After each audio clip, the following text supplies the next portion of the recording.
Olá, minhas irmãs, minhas amigas, tudo bom?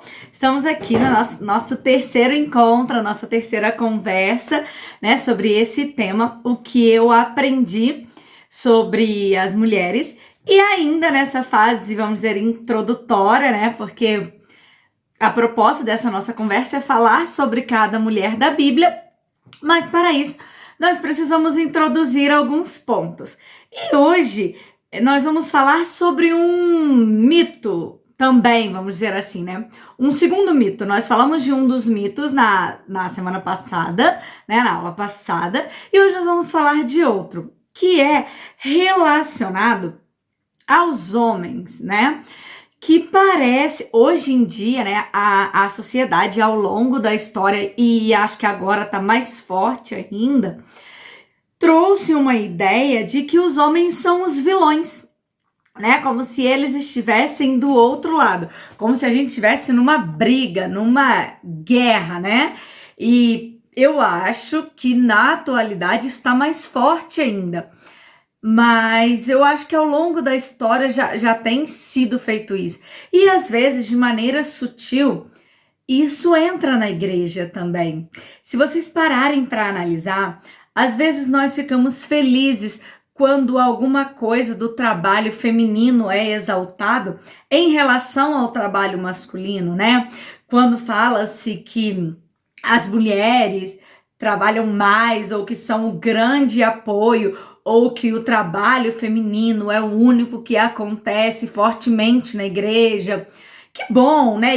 E muito bom que o trabalho feminino aconteça, mas parece que a gente fica muito feliz porque isso acontece em detrimento, né, do trabalho masculino, assim. Então, no sentido de força e de exaltação das mulheres. E o papo que eu quero ter com vocês hoje é exatamente para a gente tirar e para a gente conseguir romper essa ideia de polaridade, né? De briga, de que eles estão de um lado, né? E de que as mulheres estão de outros. E existem vários até jargões, né? Essa ideia mesmo de guerra dos sexos, sabe? E tal, que não existe. E que não é cristão e que não é a nossa base nem de fé e nem de luta e nem de busca cristã. E é sobre isso que eu gostaria de conversar com vocês hoje, para que a gente não fique feliz quando isso acontece, né? E que a gente não busque isso. Uma coisa muito perigosa quando nós estamos fazendo um estudo sobre mulheres, até, né, dentro da igreja mesmo, não, fora da igreja isso já tá muito, né? Quando a gente vê o estudo sobre mulheres, a luta do feminismo, né, a luta das mulheres em si, já parece, a gente já vê muito forte que é essa briga, né, das mulheres querendo ressaltar a mulher em detrimento do homem mesmo, né, ela querer está buscando aí um lugar de superioridade e colocando uma polaridade mesmo, como se fosse uma briga. Só que parece que para dentro da igreja nós estamos trazendo isso também. E como eu estava falando, uma coisa que é muito perigosa num estudo como esse. E é por isso que eu resolvi colocar esse vídeo na nossa introdução, antes de começarmos sobre o que aprendemos sobre essas mulheres, porque talvez nós, ao estudarmos mulheres, a gente gosta quando a gente vê o papel da mulher na sociedade, o papel da mulher na Bíblia, a mulher sendo usada na história do cristianismo. Só que nós precisamos entender que é um papel de igualdade, que é lutar juntos, né? Porque senão nós, como mulheres também, quando nós olharmos e falar assim, nossa, mas olha aqui, a gente vê uma igreja que começou na casa de uma mulher, né? E aí parece que a gente quer exaltar aquilo e parece que a gente não quer que os homens existam naquele momento, sabe? Quando a gente quer supervalorizar. E aí a gente pode incorrer no mesmo erro que o machismo incorreu ao longo de todos esses anos, né? Que foi supervalorizar o homem e colocar o homem num lugar que não é bíblico também, né? De exaltação. Tô falando aqui desde a nossa primeira aula, desde o nosso primeiro encontro, que eu acredito que há papéis bem definidos. Então, eu acho que há papéis diferentes e definidos para homens e mulheres, mas não há valorização, né? Não há supervalorização nem dos homens e nem das mulheres, né? É um convite para a unidade. Então, eu gostaria que todas vocês estivessem de coração aberto, tanto para essa aula quanto para as próximas que virão, quando nós, claro, aqui nós estamos fazendo um recorte de um estudo bíblico, né? E estamos falando sim de mulheres da Bíblia, o que podemos aprender com essas mulheres da Bíblia, mas jamais deixem de aprender também com os homens da Bíblia. Até porque nós precisamos entender que nós não temos que ter somente figuras femininas para nos servir como exemplos, para nos servir como direção. A nossa principal figura, o nosso principal exemplo de fé, o nosso principal ensinamento é uma figura masculina, que é Cristo. E Cristo, ele vem como homem, né? Nós, em momento nenhum na Bíblia dá margem para duvidar disso. Deus, ele se coloca o tempo todo na Bíblia como uma figura de pai. Então, é uma figura masculina, a figura de Deus, a figura de Cristo na Bíblia. É muito bem definida isso. E isso não é problema, né? Não é problema que o nosso maior exemplo seja um exemplo masculino. Quando nós entendemos nosso papel, quando nós entendemos o nosso propósito, e é esse o convite dessa conversa e que nós vamos fazer nessa série. E nós entendemos que Cristo nos ama e que Cristo nos resgatou e que Cristo também usa mulheres no seu ministério. Não é problema ter figuras masculinas como exemplo, né? E a Bíblia está recheada de figuras masculinas e de figuras femininas como exemplos, né? Então, o nosso estudo vai fazer um recorte das figuras femininas como exemplo, mas nós precisamos entender que as figuras masculinas continuam sendo de grande importância, continuam sendo grandes exemplos para nós, né? Então, assim, nós não temos que seguir somente as mulheres na Bíblia. É por isso que eu creio que Deus deixou homens e mulheres na Bíblia, histórias de homens e mulheres na Bíblia, porque todos nós, toda a humanidade, homens e mulheres, precisam aprender com esses homens e mulheres deixados ali na Bíblia, tá? Então é esse convite. E orem, né? Orem para que o coração... Eu estou orando, né? Todas as vezes que eu gravo esse estudo, eu oro antes e depois pedindo a Deus para que abra os nossos corações, né? Eu ainda estou no estudo, né? Eu já estou compartilhando com vocês, mas eu continuo estudando sobre o tema para que abra os nossos corações para isso, né? Para que a gente não corra o risco de criar um feminismo evangélico, né, de criar uma supervalorização das figuras femininas na Bíblia. Então, esse é o convite. Pare nesse momento, dá um pause nesse vídeo e coloque diante de Deus se você tem essa dificuldade de olhar para as figuras masculinas e de tê-las como exemplo, né? Se você está nesse estudo porque você está procurando figuras femininas apenas para tê-las como exemplo, no sentido de exaltação, ora e pede a Deus para quebrantar isso no seu coração, porque Deus usa homens e mulheres de fé.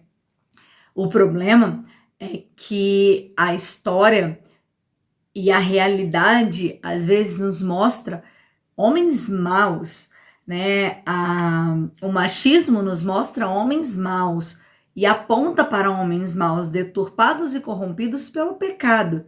Mas nós não estamos falando desses homens, nós estamos falando de homens santos, homens inspirados por Deus, e esses homens existem, tá? Esses homens não são utopia, eles estão na Bíblia, eles foram reais nos tempos bíblicos, mas eles são reais hoje. Hoje ainda existem homens genuinamente cristãos, homens usados por Deus, que estão aqui, né, nesse mundo, para junto conosco lutarmos pela fé evangélica, tá? E esse é o convite desse estudo.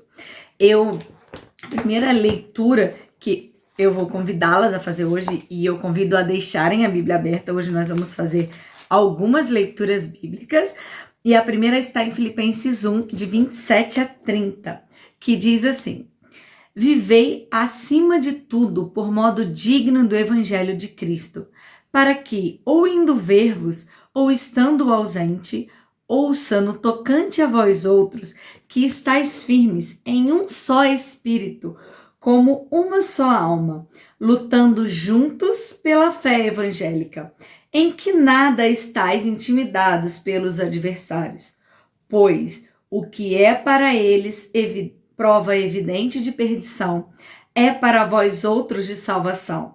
E isso da parte de Deus, porque vos foi concedida a graça de padecerdes por Cristo, e não somente de crerdes nele, pois tendes o mesmo combate que vistes em mim, e ainda agora ouvis o que é meu.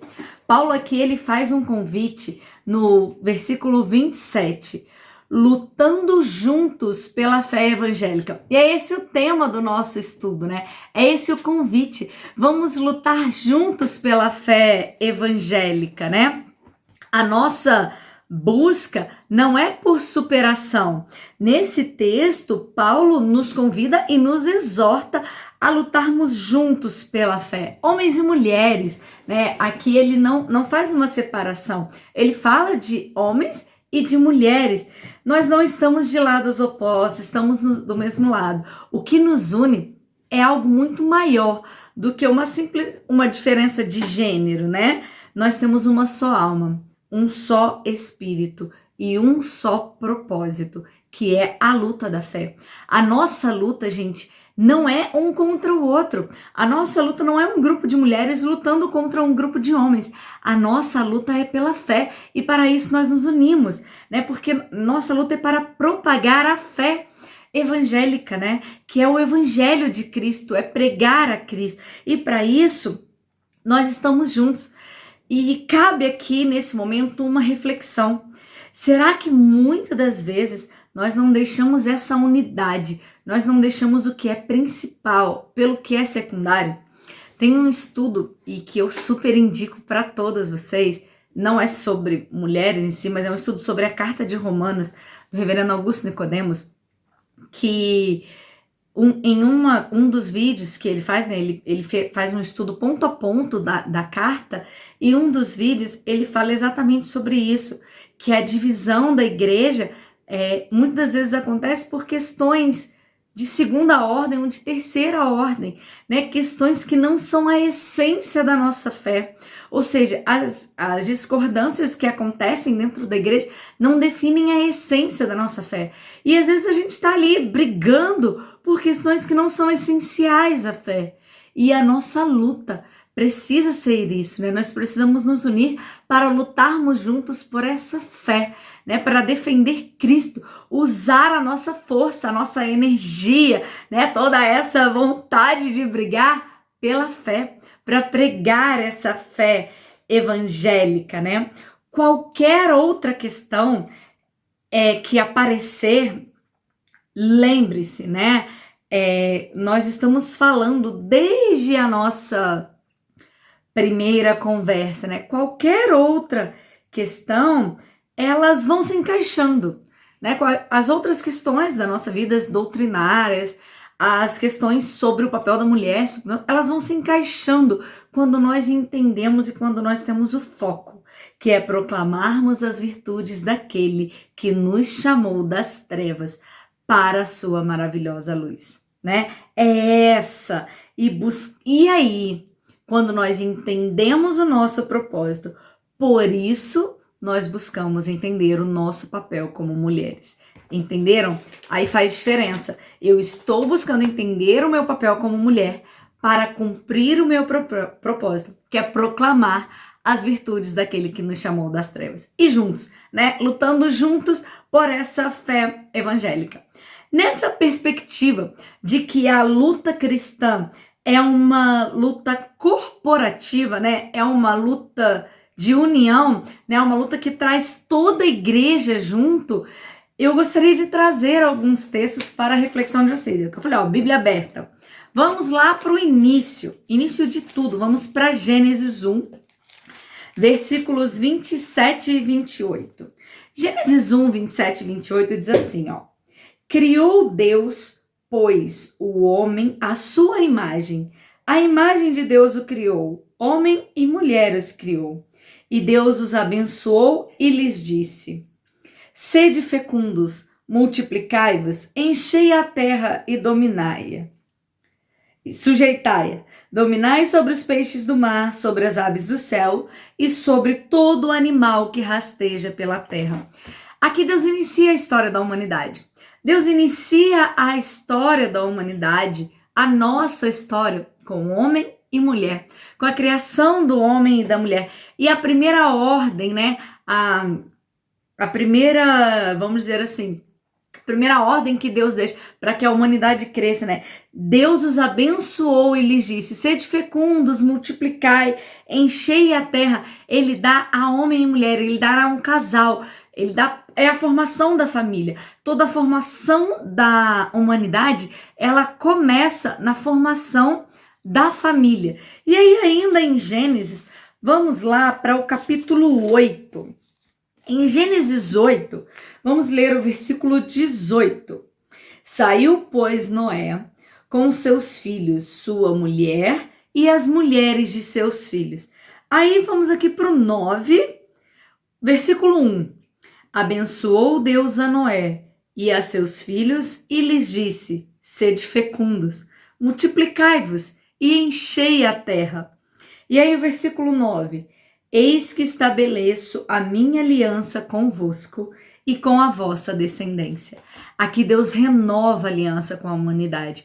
Aqui Deus novamente, né? Deus dá uma nova chance para a humanidade. Deus renova a aliança.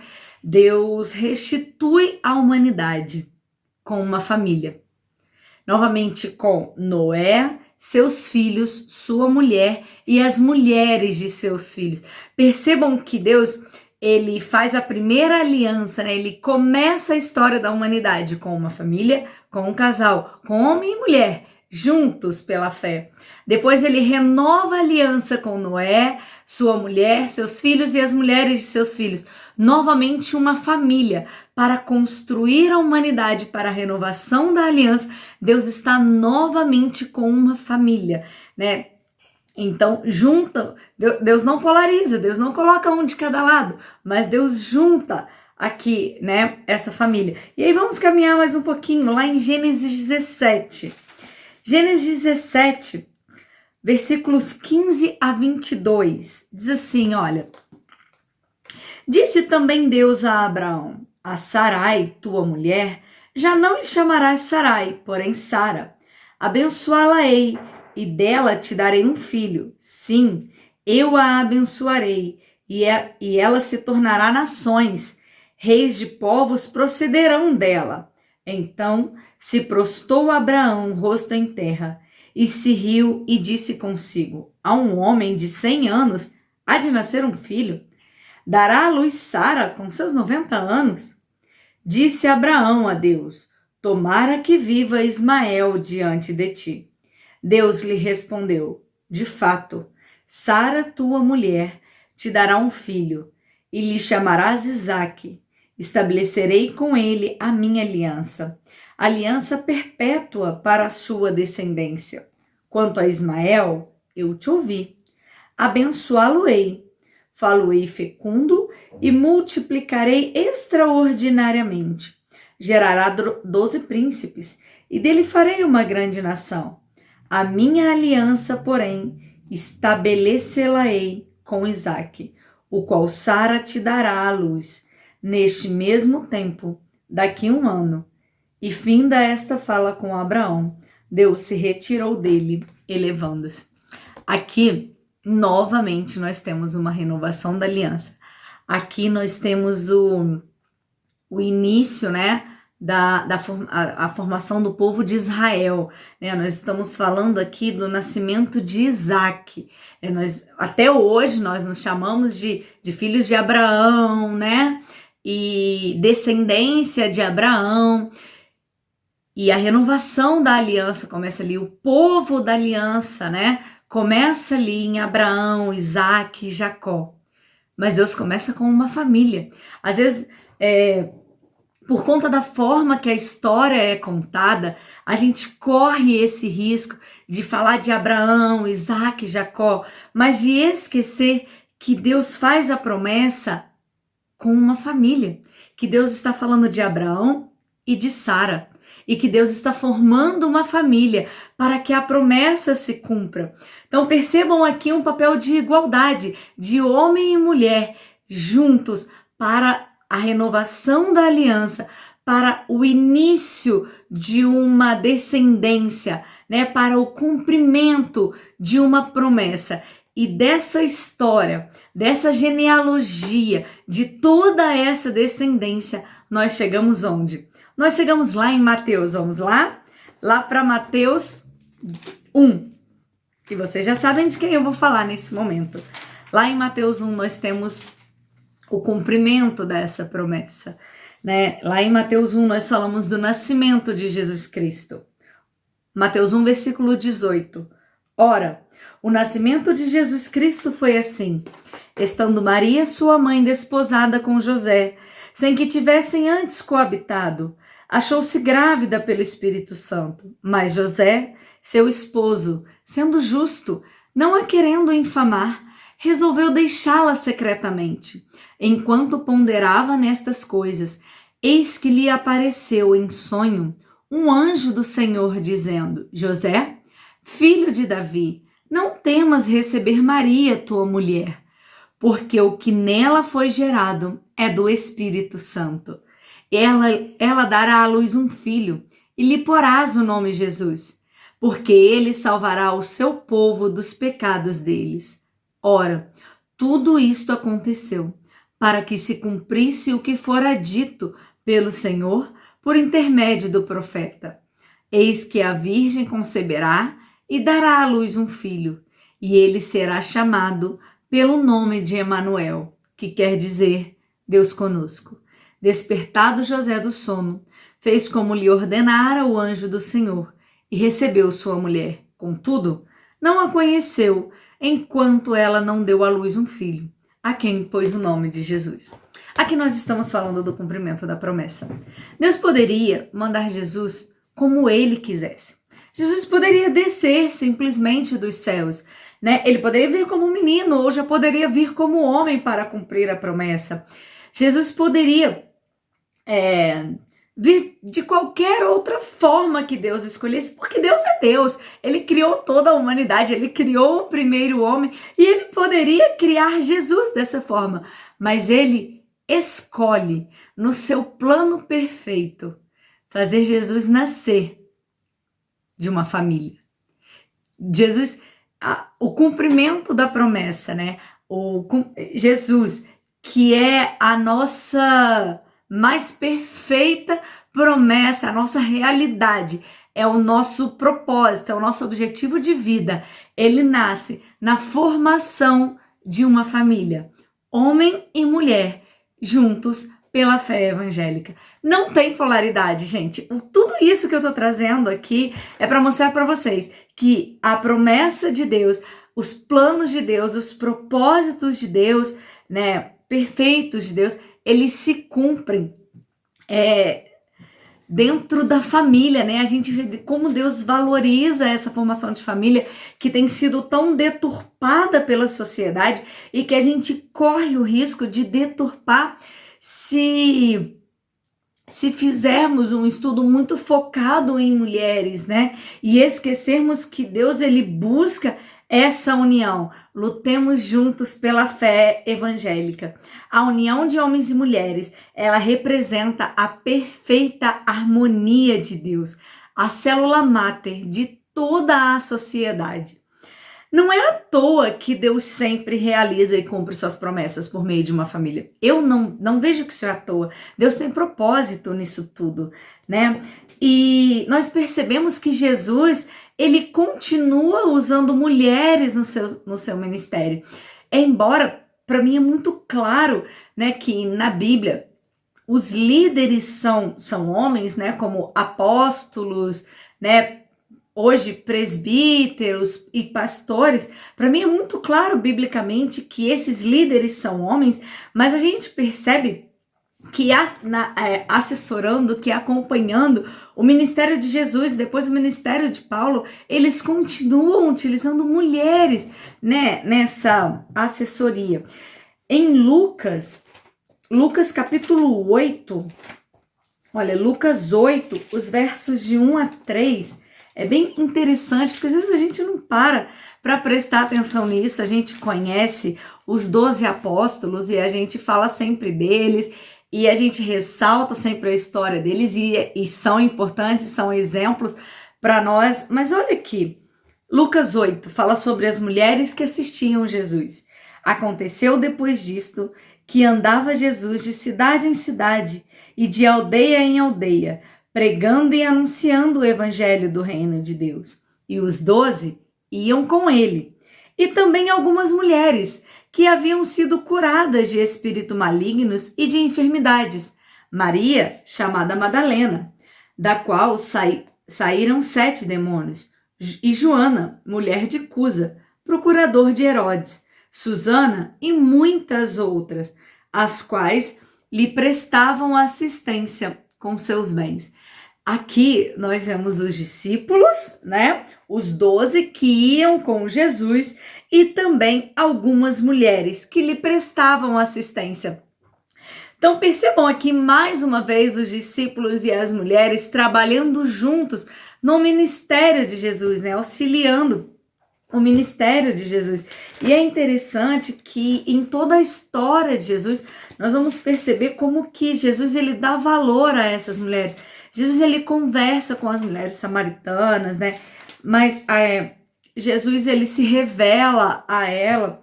E quando nós vamos falar da morte de Jesus, já no fim de sua vida, vamos voltar lá para Mateus 27, os versículos 55 e 56 diz assim, ó: estavam ali muitas mulheres, observando de longe. Eram as que vinham seguindo Jesus desde a Galileia para o servirem. Entre elas estavam Maria Madalena, mãe de Tiago e de José, e a mulher de Zebedeu. Então essas mulheres continuavam ali com Jesus e o acompanharam até o momento de sua morte. Então elas estavam acompanhando juntas no seu ministério, né? Jesus se preocupa tanto com essas mulheres que em Mateus 28, nos versos, Jesus ele aparece para elas, né? No verso 9, diz assim: e eis que Jesus veio ao encontro delas e disse: salve.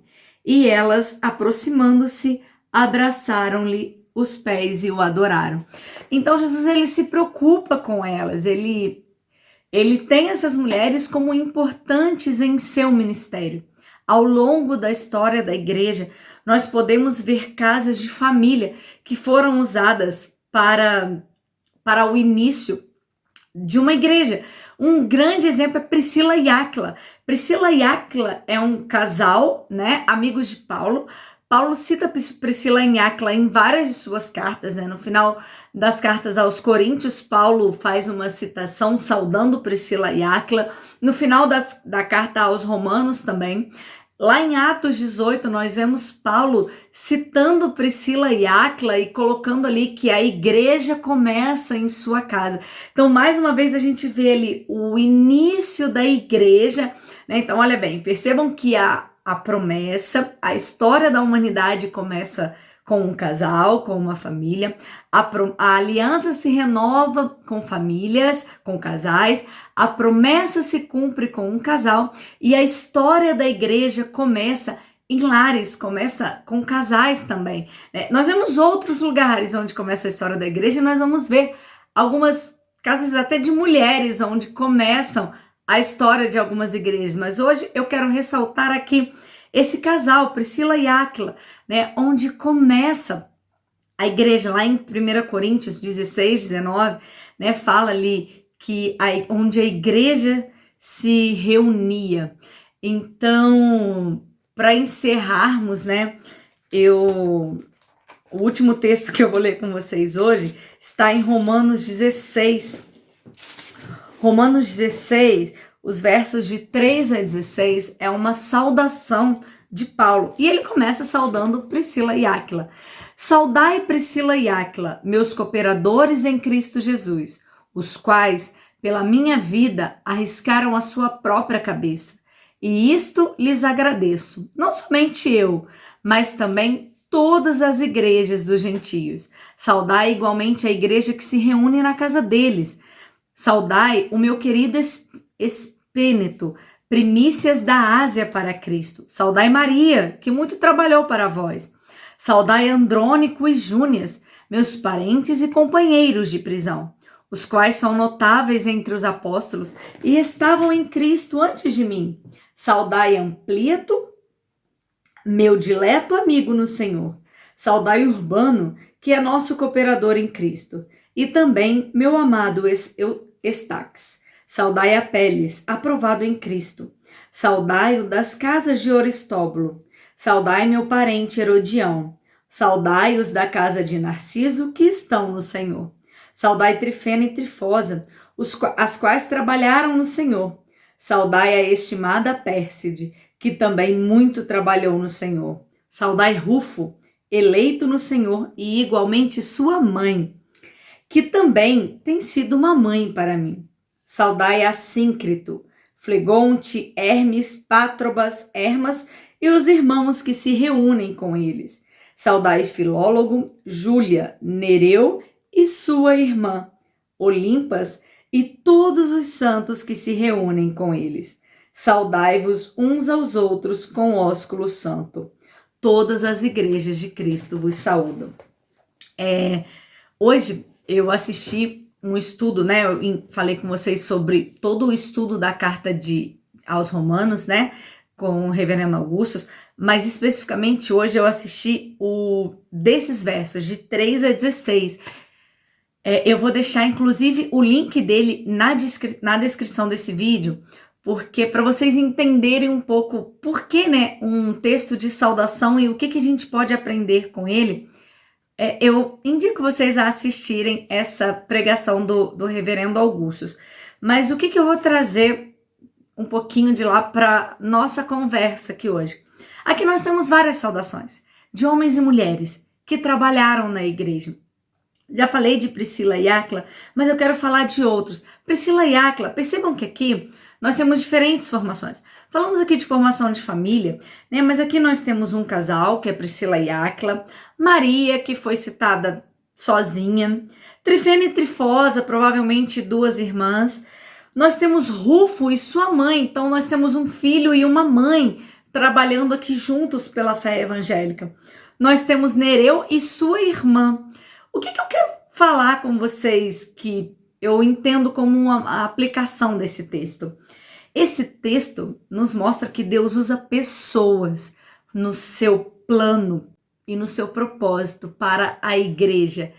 E aqui é importante nós entendermos que eu quero bem que vocês entendam essa parte para que não confundam. Eu não estou falando aqui de uma formação deturpada de família. Não é uma formação de família onde não tenha homem e mulher, tá? Não é uma formação homossexual de família. Mas eu estou falando é que às vezes a família não está mais na sua formação, né? Ali perdeu alguém da família mesmo. Aqui nós vemos a igreja que continua trabalhando, né? Eu lembro do exemplo, por exemplo, de Ruth e sua sogra, né? Então, ali tinha-se uma formação inicial de família, mas que ao longo do tempo ficou Ruth e sua sogra. Nós falaremos dela também nos nossos estudos. E aqui nós temos um filho com a sua mãe, trabalhando pela fé. O que eu quero dizer aqui? Você não precisa esperar formar uma família perfeita para começar a trabalhar na obra de Cristo. É a sua família que Deus quer usar. Da forma que está hoje a sua família, Deus quer usar. Faça do seu lar um lar de bênçãos. Faça do seu lar uma casa que acolha o evangelho. Uma casa que pregue o evangelho. Uma casa onde a promessa se cumpra. E que promessa que se cumpra? A promessa de pregação do evangelho. O seu lar da forma que ele está hoje, né? E se tiver que fazer alguns ajustes, vá ajustando, mas não espere que isso aconteça, né? Então, assim, então eu vou esperar, né? Se você hoje é uma mulher solteira, eu vou esperar me casar para começar, para entrar nessa promessa? Não. Aqui tem alguns exemplos. Maria, por exemplo, que é citada aqui, que pode ser uma mulher solteira. Trifena e Trifosa, que eram duas irmãs. Rufo e sua mãe, né? Não sei se Rufo é casado ou não, mas cita aqui Rufo com a sua mãe. Pessoas que abençoaram o ministério de Paulo, pessoas que abençoaram a história da igreja. Então, traz para nós o entendimento de que Deus usa pessoas, Deus usa famílias na sua multiforma, mas numa forma que atenda o evangelho, tá? Só entendam isso, né? Para que não corra o risco de que essa fala dê um caminho para deturpação. Não é isso. Deus não aprova o conceito deturpado de família, tá, gente? O conceito de família é homem e mulher, essa é a formação básica de família, né? Mas acontece, né, como Timóteo, que foi criado por sua mãe e sua avó Lloyd, e foi bênção, né, na vida e na história do cristianismo. Então é isso que eu quero deixar para você hoje. Você, mulher, seja usada e lute junto pela fé evangélica, com o seu esposo, com o seu irmão, com os homens da sua igreja, com a sua igreja, com os seus amigos, com as suas amigas, mas com o propósito de lutarmos juntos pela fé evangélica, entendendo que não há polaridade, mas sim unidade, que a nossa luta é pela fé e é para pregar a fé. Busque unidade no ambiente e na realidade em que você está, na realidade que você tem hoje. Lembre-se que o foco é Cristo e que o foco não é você e que Deus quer cumprir o seu propósito, né? Da forma que você está. Porque esse é o plano de Deus, né? Que o seu evangelho seja pregado. Então, que Deus te abençoe, que sejamos bênçãos na vida de homens e mulheres à nossa volta, que tenhamos homens e mulheres que sejam bênçãos na nossa vida. E a partir do próximo, né, nós vamos falar da história de algumas mulheres e encerramos aí essa parte introdutória e cada encontro nosso agora será falando sobre várias mulheres da Bíblia, né, mas cada um de uma mulher específica e o que eu aprendi com elas e a mensagem que elas podem nos trazer. Então, um forte abraço, um beijão e fiquem com Deus e que Deus os abençoe e eu espero que esteja sendo bênção na vida de vocês, assim como tem sido para mim. Desculpa que eu prolonguei um pouquinho o tempo hoje, mas foi para conseguir fechar essa parte introdutória, né? E entrarmos aí já agora nas mulheres da Bíblia, como propõe esse estudo. Um forte abraço, fiquem com Deus e até o nosso próximo encontro.